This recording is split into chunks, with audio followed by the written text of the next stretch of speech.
pemirsa sadaya, pangdeui sareng abdi Nake Siti Riza Kahlian.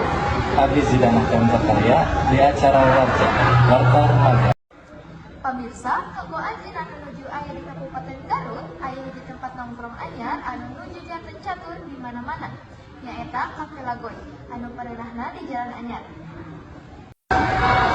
Ngusung konsep modern pelayan suasana edukasi atau lebih kemana kafe jantan magnet anyar kanggo kaum milenial pula warga anu palayan lepaskeun kacape di tengah tiis hal petaikan sapertos kumaha kaseruanana mangga urang nyaksian di pesanana.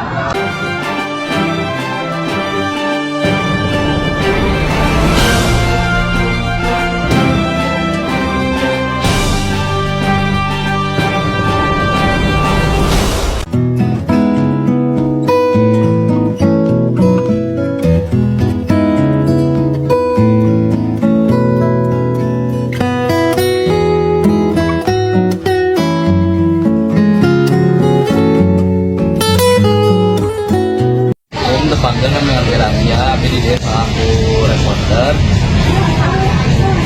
Pasti Win Wulandari selaku owner dari Hello Lagoy.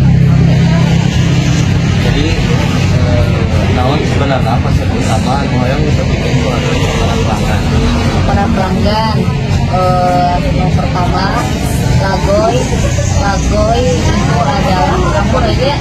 Lagoy adalah food court, jadi bukan resto ya. Lagoy food court jadi kumpulan dari UMKM Garut, di mana di dalam Lagoy mencakup semua kebutuhan jajanan dari mulai dari ibu-ibu, ada bakso kan, bakso prasmanan buat ibu-ibu, terus ada kopi buat ayahnya, ada makanan western, snack-snack buat anak. Jadi konsepnya jajan murah meriah, kenyang dengan harga yang sangat terjangkau.